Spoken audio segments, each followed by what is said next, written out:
Welcome to the Divergent Mind podcast with Jay. So let's just continue with May 9th, 2016. Went on a hike with Jay's wife. Three people were talking as we went by them. The first was a family, a couple, and two children. The woman was signing something to them about Lucas 1 had come. Your Lucas 2 and Lucas 3 had yet to come, or something like that. The second person was a lady walking with another lady following a group of children. For some reason, she just blurted out Jesus Christ as we passed. The third person was a man on the phone walking by us as we ended our walk, saying, "I'm telling you, man." A delusional person would think they're all directed towards them, then tie them all together and run them as one theme. But relearning to break things down to unconnected parts is needed. The young think everything is connected, and the old know when something has no meaning outside of itself because they've learned that not everything is connected. Compartmentalization without meaning through lack of assumption or expectation of intent. There was a man on a bike as we finished our walk, and the back of his shirt had library in yellow block lettering on it. It's 11 now, so I could go to the library now and hang out to 1:40, or I could go after my appointment at Doc's. The people on the walk were wearing the following. The blonde running that sign which we walked past was in all black in the forest. The man with the camera was wearing a black shirt and blue vest, I think. He had glasses and a hat with a pull cord under it. There was an interracial couple making out when we came out of the forest. She was wearing black and he was wearing blue. There was another couple on the walk, and the man was wearing a dark blue, in quotations, sad, lightweight jacket, and the woman was wearing a light blue, in quotations, kindness, lightweight jacket. He was on a red shirt. His was over a red shirt, and hers was over a shirt I didn't take the time to record. It was black or dark blue, I think. It wasn't a shirt, it was a cardigan. There was a lady running her dog in black and white spandex clothing, following a girl in a pink and yellow dress. There was the two adolescent males, one in a black and white hoodie over a black shirt with jeans. His friends was wearing jeans and a black hoodie with black markings closed. The woman who said Jesus Christ was wearing a fleece top, though I missed the color. The boy with her in front of her was wearing red. The woman next to her carrying a baby carrier was wearing, not sure, but the carrier was white and pink. There was a woman in a wheelchair wearing a white cardigan and a navy blue top and blue stretch pants, the type you wear when you need to be taken out of the quickly to go to the bathroom. Her wheelchair was navy blue but not black. The man pushing her had greasy hair, glasses, and was wearing blue jeans and a dark shirt. There was a group of people sitting at the newly placed sitting area where the old picnic tables sat beside it, the mountain range view. They were wearing mostly greens and browns and whites summer clothing. The dog was brown and white with a black tuft on its stomach. There was a couple sitting on the log looking out the opposite way that we were traveling. The man was bouncing a flower on his knee while he sat. He was mid-40s to early 50s, graying around the temples, had khakis on and a lightweight dress shirt with rolled-up sleeves. Couldn't see the woman behind him from our viewing angle, saw a red dress, though. There were kids jumping and running around the drainage pipes filled with cement as we left the information building. There was a man closing his boot on his car. As we came into the parking lot from the bathroom area, he wore brown shorts and a green shirt.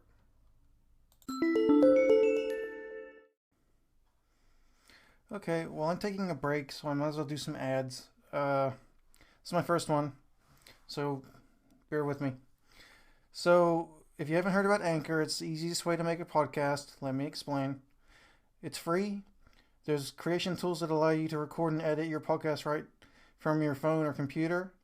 Anchor will distribute your podcast for you, so it can be heard on Spotify, Apple Podcasts, and many more. You can make money from your podcast with no minimum listenership. That's pretty cool. It's everything you need to make a podcast in one place. And all you have to do is download the free Anchor app or go to anchor.fm to get started. May 9th, 2016. Library was a waste of time, not a place to meet with no one there to talk to. Why do they insist on making them look as uncomfortable places to read when they're supposed to be designed to enjoy the act of reading? Looked to be a teen library with half a dozen iPads set up to surf the web and 6 places to sit and read that could be enjoyed singularly. Went to the park by the house to go somewhere I normally don't. A white truck pulling a green 70s Charger, behind that a black sedan, and behind that a blue Mustang. Then a man in a red shirt, black shorts, and a brown fro came running by. Not everything is connected. Mustache man in a green beanie, brown hoodie, and blue jeans walking his overweight brown and white dog. To run over from the other side of the park, laid down, flipped over, and is sitting on the grass. He's walked on, and the dog has signaled no, shaking its head. I wonder why so many people don't pay attention to when their dogs are communicating with them. Body language is easy to see. It's a dull gray-brown beanie. The color blindness may have made it look green from standing over the grass. The birds hang around one another. The lead one scouts the area. The one and once it's safe, moves into the first position on the field.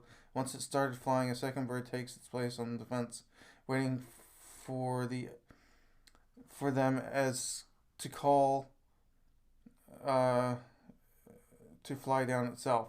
The first bird slowly moves into the field while the second one watches it. Then the first one flies into the middle of the field. The second bird cleans itself to pass the time. Would have thought the second bird would move into the field.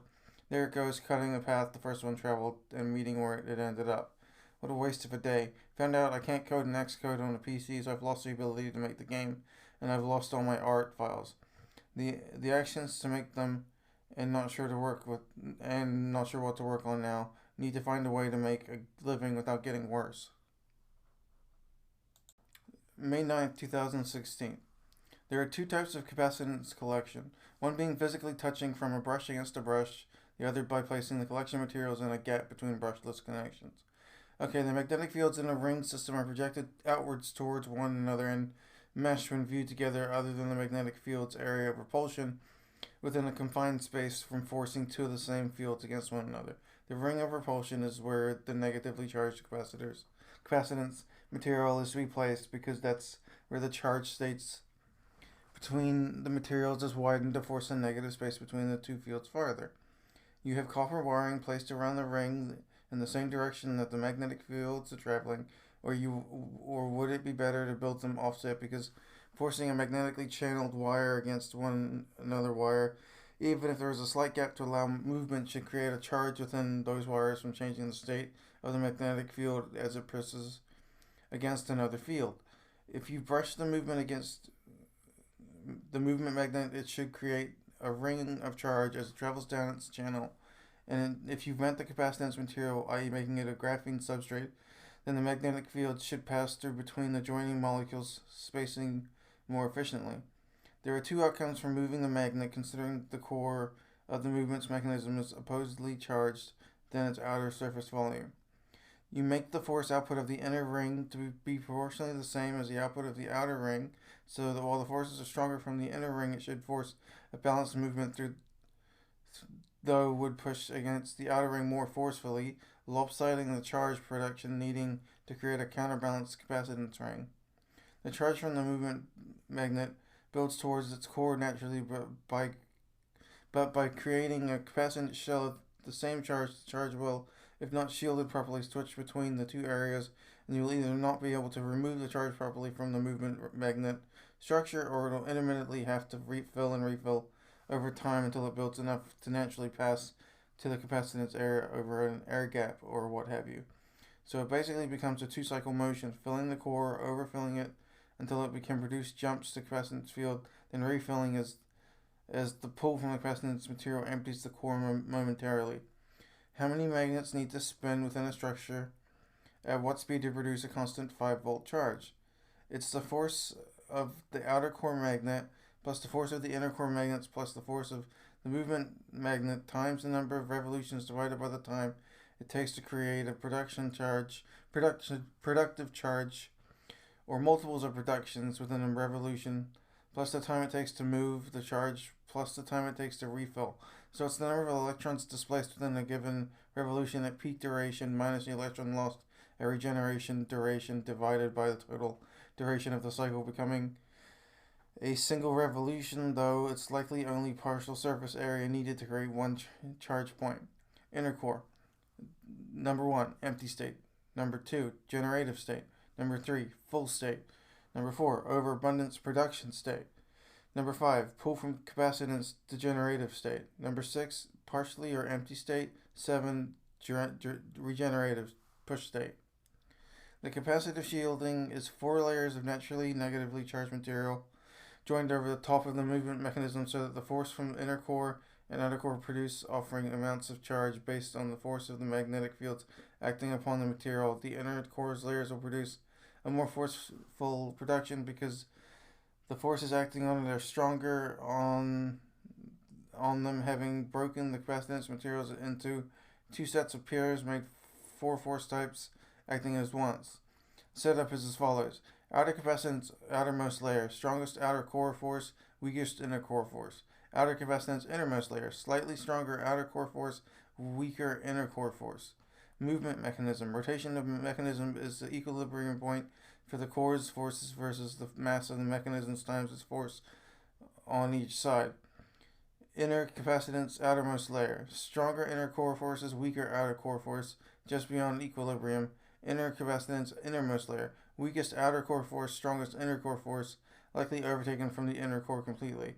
Would a negatively charged material attract the movement mechanism? But what would that matter if the capacitance layers are placed to force rotational equilibrium.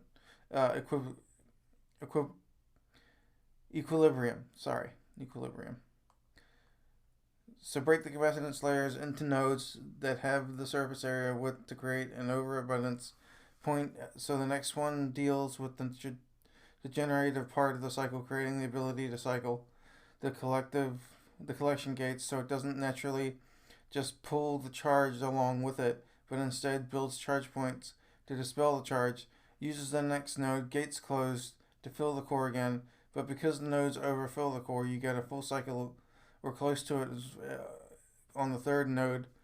So it's fill, produce, fill, overproduce, and if you space the movement rings of pieces and you make them at an odd number, is it worth to cut the movement magnet into coded sections to force the charge to double back against the capacitive side of the brush interaction, not allowing the charge to pass through instead from the stronger inner core spin to the weaker outer core spin, or is that the needed effect?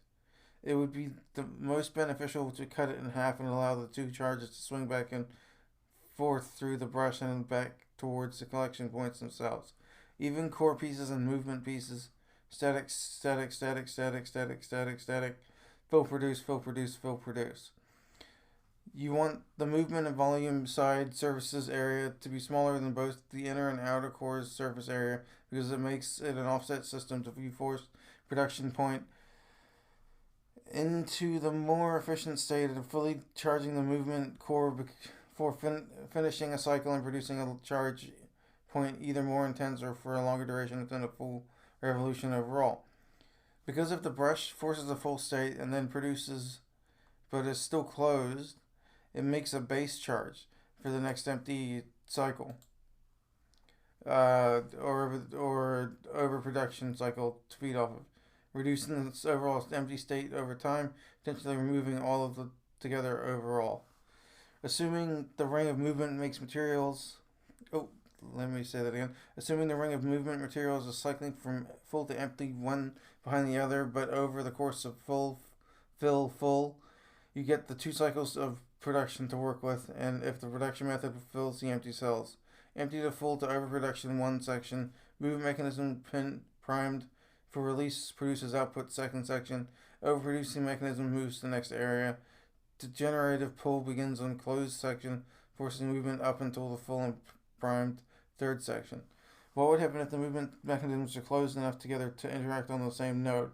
If it pulls is 1/3 and 2/3 behind its push, you get empty full overproduction in 1 node over 3 cells. The trick is to time the node gates to only release over an overabundant cycle. So to close in relation to the empty cell moving into place, there are 3 sets of cells within a rotation. It's empty, the filling, and the producing.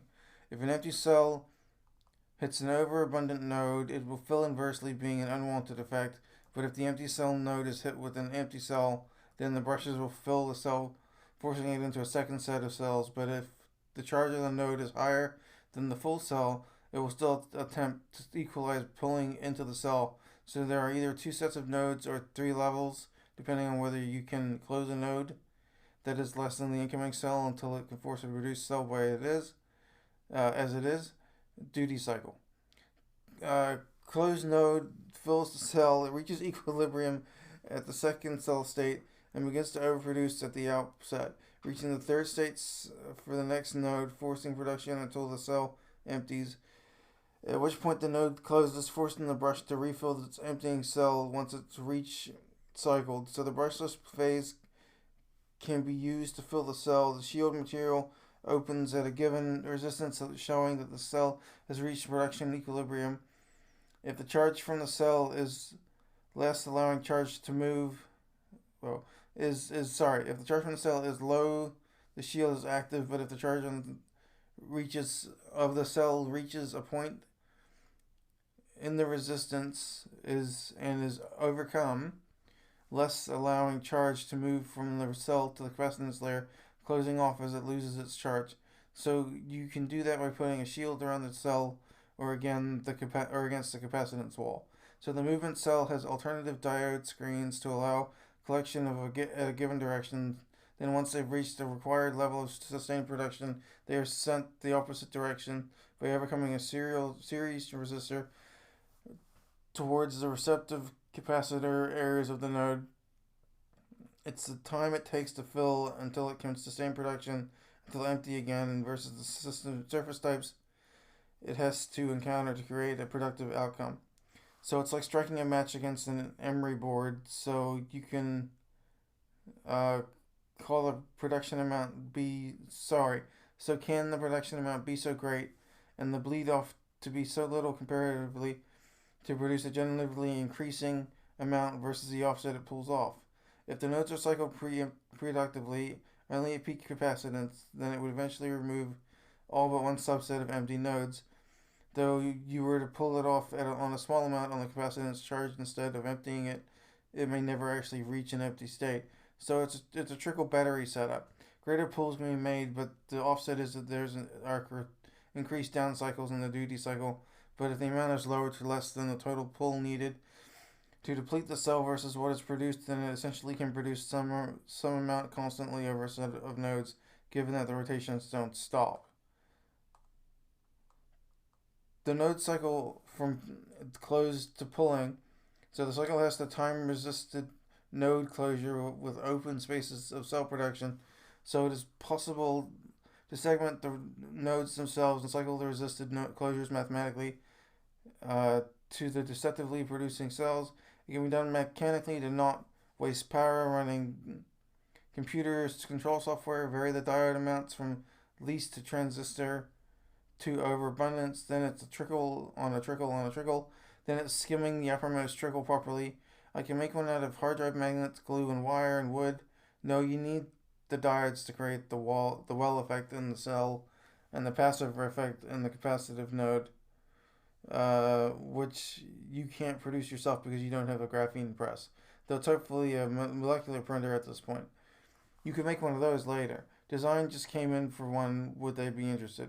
As long as the core magnets are strong enough to force the movement mechanisms to levitate, the brushes are conical, and the mechanism is rounded properly, then there's no reason not to work mechanically. It's sound, a whiteboard, and somewhere to make it gives any third world village power they don't need to make. Build it into water filtration system and a terraforming system. If you give it algae to grow, air and powered via light.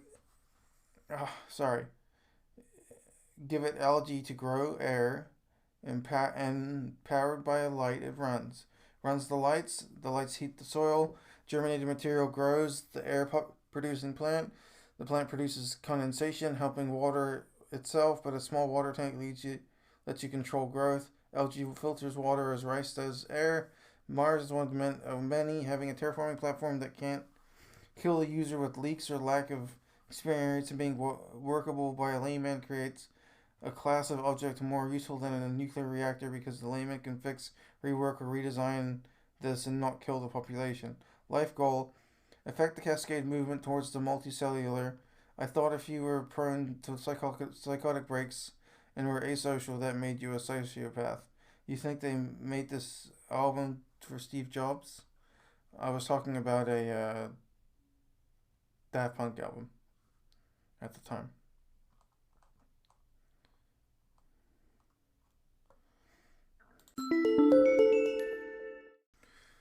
May 9th, 2016. Talk today. Not sure what going to talk about today. Wondering if he'll be smirking or not. I wonder if he realizes he does that.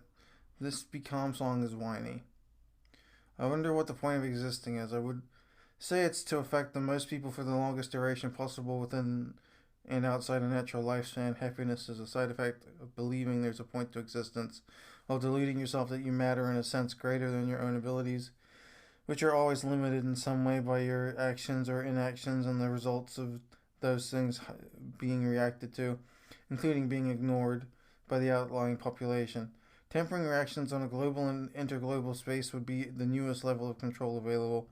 Seeing the whole, its movement mechanisms, while understanding any and all the parts needed to affect those larger movements towards a proper goal set requires a group able and willing to act in good faith towards those goals, and a person able to distinguish between the good, the bad, and the useless in sets of parts and relations to the whole and the whole itself without muddying the relations between the two, giving control of smaller subsets to groups to affect the growth of positions, movements in a given time span. To affect the greatest change is to make things that change the way a section of the population views their version of reality as. Tech is the easiest and cheapest of those to create and affect, though. Controlling a large section of a population's mental state is as simple as overtaking the ad structures of the area and timing the releases of certain emotional markers over a prolonged period to temper the response's state to a limited series of reactions. Use video ads, static placements, and timed frustrations and enjoyment releases through disabling tech and encouraging proper placement within a community's entertainment structure, and do it long enough and the affected population doesn't even realize it's happening unless you shake them and point it out. Even then, they may choose disbelief over actual knowledge if it isn't derived subtly enough. Ignore the car markers. They're not related to anything and just patterns in and of themselves. You will be able to rewrite this to ignore them, but still see them without getting sick or worse. Though it would pay you to build an exclusion system or inaction to the reset from your moves is the same as ending the physical self. They haven't proven themselves as worth changing for and offer no assistance. You need but would rather play word games and waste time following you around. If it's not outright delusional state and said, the man in the ward said he wasn't one of them, and asked what I wanted. A job affecting change that isn't just free work for them to steal. What else does a human want? A living in the community, even if it's been trained to think later not to have been a part of it from the onset. Friends don't feel like plans from an agency towards an information collection goal that moves on after a set has been reached. That was likely delusional. Not worrying that I'm some collected goal from an outside source to affect change on some scale without the tools needed to do that sort of thing myself. There has to be a way to make a living doing the stuff in my head. 15 minutes until I have to start driving out to the therapist. Best get on with it then. 2 p.m. Outside the therapist. Should really move indoors and practice ignoring the television. It's been some stupid child's cartoon on a loop of Madagascar just ending on exactly halfway through, like it's been every other time I've gone in there. Diego Dora, the explorer's cousin, I think. He's on a jet ski waving at the viewer. Listening to Phoenix to pass the time. Have about 27 minutes until the appointment. Still not sure what to talk to Doc about. I can't mention any of the stuff at the airport because he'll just up my schizophrenic meds. They're high enough. I do have to ask him to reassign my other meds as I should be on those and constant. Considering I have $30 in my account, I can actually pay for them this month. If you stop assuming everything is connected, the tethers that connect everything die rather quickly. Music helps create a barrier to muddle the hearing, and these are over-the-ear headphones help it a lot. You got sick, Jay. So in some collective that can watch and not act, which is of no use to me, there's the Dark Collective that were from the Skunkworks page that one day at the coffee shop, the fellow that had died years ago walking by, and the man named Jamie saying, "We have a savant." I suppose that's me. What would a perfect score in an IQ battery be? Point two otherwise. I'm too worried to think of there being any useful feature of my life because I can't get the depth or breadth of what it would entail. But it would be nice to be part of a group again and have the ability to work on things that would help people or affect the cascade. But that doesn't look likely. But at the same time, they're acting like it's an awkward decision they have to work with me when it's just the idea of the person they don't like, as though they now have the person properly, which in the short term time frame that they've been active is impossible and folly on their part. There are always multiple facets to a personality, and they appear at different times from different data sets or interaction types. Like I've said before, how can an unethical group pretend to care about ethics in any shape, or do they lie to themselves and pretend that they have some deterministic set? I wonder why they think they're the be all end all of something. It doesn't do any good to attempt to become a part of it because the use to exploit ratio is far too high. Is shutting the world out again worth it? I wonder if the group behind their wall would be active today. It's frustrating but become the norm again. Everything eventually becomes the norm if enough markers are made or ignored. It does them some use to be known or they wouldn't have been so open or clearly helped with the damaged routine. I wonder if he is sleeping enough yet. We have the same roses in our front yard as the clinic. I wonder why Wozniak was Dad's watcher and why he hid yet openly optioned his cookie jars. It's the most surreal environment to find yourself in, and it's impossible to take it all as delusion because you would have to be openly tripping balls on a daily basis, and long-term psychosis, even in a small grade, is unlivable in a regular time flow because it's impossible to hide. So you end up believing that you're both potentially delusional and rational at all times, outside of which you're clearly unhinged and in need of psychiatric help, which degrades over time in such a way as to not realize that you're degrading. It's not scary at the time, but it is upsetting to think your grip on reality ebbs and flows like that, and it's seemingly not in your control to work around it other than to use other people's own inherently limited perspectives to reality check. You end up distrusting yourself, but at the same time having to trust at everything you possibly see isn't actually happening, tying to that from the point of word to minutes to after release and onwards, people treat you like you're some wounded, potentially dangerous and lame animal. Your family openly tells you you're a burden, and they don't want you to freaking out over alcohol as though you're likely to fly off the handle and start slashing people with a kitchen knife. It's frustrating and disheartening. Then you got to figure out how to pretend to be normal and fit back in with society that you didn't really fit into before the break, and it's just a game of fakes, seeing where and what takes in a given situation to find some sort of life worth living. So you have this outer layer of subdued responsibilities because you don't want responses, sorry, because you don't want to risk being admitted again, and an inner dialogue that already is proven to be unreliable, and admitting to yourself that you may never have that secure sense of self ever again, while still being determined to make as much of reality as you can. May 10th, 2016. Coffee shop today. Got my meds this morning and went to the coffee shop to waste half of the last $10 I have in my wallet. I came to people watch and pass the time until Jay wife gets home. I dislike coming here now because it makes me paranoid, and there are people watching me from one of the side tables or using one of the laptops to monitor the connection over Wi-Fi like they've done before. They would control the cursor at times, selecting text for me to read, and zooming the screen in and out over and over again, like it made what they were doing make any more sense. I had the thought to put the dictionary in an open Word document, and they could just have used that to actually converse, but that didn't get around to it before my computer died. I wonder how long I'm going to make that game without a computer unable to code and Xcode. The computer I have isn't strong enough to handle it. I've tried, it just crashes and hangs. Not to mention the memory leak that eats hard drive space while heavy applications are running. Hey Beardy. J-Wife saw it happen a few times, asked me what was going on with my computer, but wouldn't believe me when I said there were people actively controlling it at the time. It's just a virus, she said. Much more like VPN exploited though. Bluetooth and Wi-Fi. Hell, they were doing it on an airplane 32,000 feet above sea level. So So they were either close enough to do it, or the tech is so widely inhabited that they can channel through an airplane's Wi-Fi connection. They had said too bad they couldn't use what I was typing about with the control box, but it happens every day in any case, and they're not ethical, so it's not like, so what would stop them from funding it in the dark and setting them into motion? Most people are too innocent to notice that it's happening, and another section assume it's already happening, so why not do it? The guy at the hardware store, the same LAN guy who had spoken at LAN before when we went to Lowe's, said it was one controller, he had one controller. This is where the delusional mindset was connected it to the whole, and for the sake of continuity, his voice sounded the same. So it's happening, but it doesn't mean I have to be a welcoming part of it. And what's it hurt to fight, considering what they're doing? It is so off the charts in the gray zone of proper communication that they're not people in trust in any way for their actions, that they would pretend to be worth trusting for their own benefit. Perhaps your own.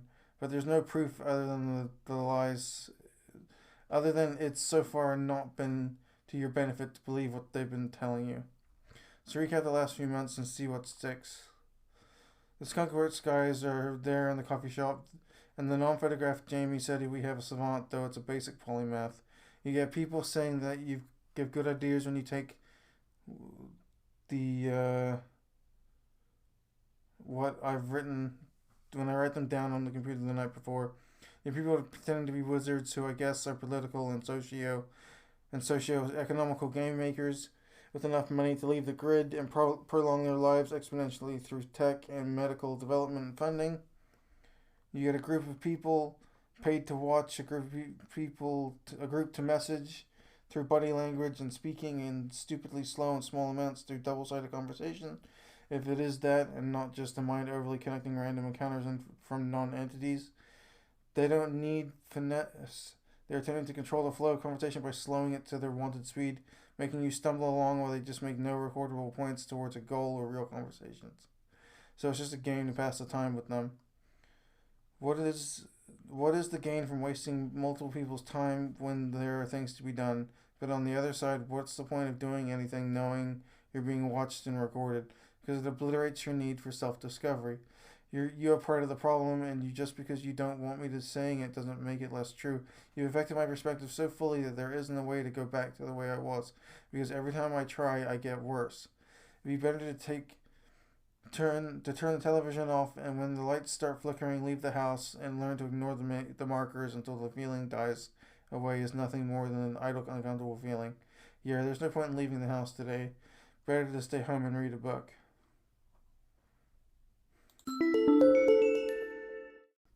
Please visit anchor.fm/divergentmind to leave a message so that I may get back to you. Thank you. Have a nice day.